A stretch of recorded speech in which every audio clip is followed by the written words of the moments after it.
नमस्ते, मैं हूँ श्वेता और स्वागत है आपका बुक नर्ड्स पर किताबों की आपकी अपनी दुनिया में। इस वीडियो सीरीज में हम आपके लिए लेकर आए हैं विश्व साहित्य का हिंदी अनुवाद।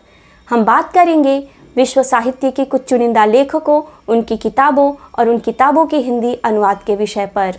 जब हम अनुवादित साहित्य पढ़ते हैं तो हम एक साथ दो लेखकों को पढ़ रहे होते हैं, एक जिसने वह किताब अपनी मूल भाषा में लिखी है और दूसरे जिसने उसका अनुवाद किया है। किताब की मूल भावना के साथ बिना छेड़छाड़ किए उसका अनुवाद करना एक कठिन काम है।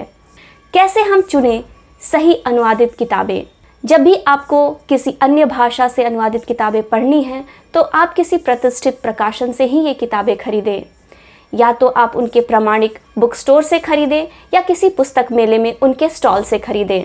इस वीडियो में हम बात करेंगे विश्व कविता के शताब्दी पुरुष और सृजनात्मकता के प्रतीक पाब्लो नेरूदा के बारे में। गैब्रियल गार्सिया मार्केज के अनुसार पाब्लो नेरूदा के सिवा इस दुनिया में अभी तक कोई भी बड़ा कवि नहीं हुआ है। साहित्यिक मापदंडों पर खरा उतरने के साथ ही लोकप्रिय कवि होना काफी मुश्किल कार्य है। कुछ कवि साहित्यिक गुणवत्ता से भरपूर तो होते हैं लेकिन लोकप्रिय कवि नहीं बन पाते। कुछ लोकप्रिय कवि तो हो जाते हैं लेकिन साहित्यिक मापदंडों पर खरे नहीं उतरते। पर पाब्लो नेरूदा के साथ ऐसी बात नहीं थी। उनमें लोकप्रियता और साहित्यिक गुणवत्ता दोनों का अद्भुत समावेश था। पाब्लो नेरूदा ने अपनी सबसे पहली कविता मात्र 10 वर्ष की उम्र में ही लिखा था। उन्होंने यह कविता सबसे पहले अपने पिता को सुनाई और पिता इसके प्रति काफ़ी उदासीन रहे। घर में साहित्य के प्रति काफ़ी उदासीन वातावरण था। इसके विपरीत बाहर नेरूदा अपनी कविताओं के जरिए काफ़ी तारीफें बटोर रहे थे।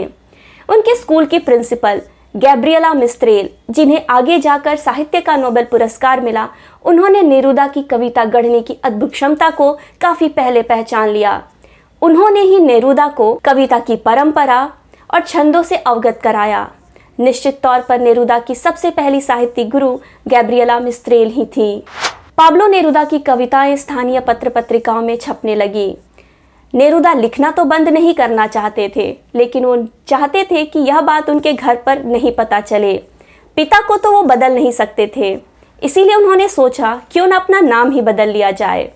चेक भाषा के प्रसिद्ध कवि येन नेरूदा से उन्होंने नेरूदा सरनेम उठाया और स्पेनिश भाषा के एक शब्द से पाब्लो उठाया और फिर रिकार्डो एलिएसर नेफ्ताली रेयस बासियाल्तो हो गए पाब्लो नेरूदा, जो बाद में इनका कानूनी नाम भी हुआ। और नेरूदा की कविताओं ने सबसे बड़ा तहलका तब मचाया जब मात्र 20 वर्ष की उम्र में सन 1924 में उनका पहला काव्य संग्रह 20 love poems and a song of a despair प्रकाशित हुआ। हिंदी में वह 20 प्रेम कविताएं और निराशा का एक गीत से अनुवादित हुआ। इस कविता में उन्होंने स्त्री देह पर काफ़ी खुलकर लिखा था, जिसकी काफ़ी आलोचना की गई थी। साहित्यिक गलियारों में इस कविता को नकार दिया गया। वरिष्ठ साहित्यकारों ने यह कहा कि यह 20 वर्ष की उम्र का लड़का क्या लिख रहा है, लेकिन उनकी कविताएं नौजवानों में काफ़ी लोकप्रिय हुईं और उनकी लोकप्रियता का आलम यह था कि सिर्फ दक्षिण अमेरिका ही नहीं, पूरे विश्व में आज भी नेरूदा की कविताओं को एक मापदंड की तरह देखा जाता है। सन 1971 में नेरूदा को साहित्य का नोबेल पुरस्कार दिया गया। इस समारोह में उन्होंने मंच पर कहा कि मैंने कविता लिखने की कोई भी विधिवत शैली नहीं सीखी है, इसीलिए मैं अपने आने वाली पीढ़ी को कोई शैली या सुझाव नहीं दे पाऊंगा। 23 सितंबर 1972 को पाब्लो नेरूदा का देहांत हो गया, लेकिन उनकी कविताएं आज भी अमर हैं। कविताएं लिखने वाले पाब्लो नेरूदा को काफ़ी गहराई से पढ़ते हैं। पाब्लो नेरूदा को समझने के लिए उन्हें पढ़ना चाहिए, बरसों बरस उनकी कविताओं को समझना चाहिए, तभी हम उनकी रूह और उस गंभीर अर्थ को समझ पाएंगे। पाब्लो नेरूदा प्रेम कविताएं, यह किताब वाणी प्रकाशन द्वारा प्रकाशित हुई है। इसमें पाब्लो नेरूदा की प्रसिद्ध काव्य संग्रह 20 love poems and a song of a despair 20 प्रेम कविताएं और निराशा का एक गीत का हिंदी अनुवाद है। साथ ही इसमें द कैप्टन वर्सेस नायक का गीत से भी कुछ कविताएं संकलित की गई हैं।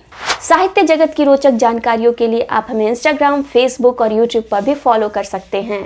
अगली बार हम फिर मिलेंगे एक नए लेखक और उनकी किताब के साथ। तब तक के लिए धन्यवाद।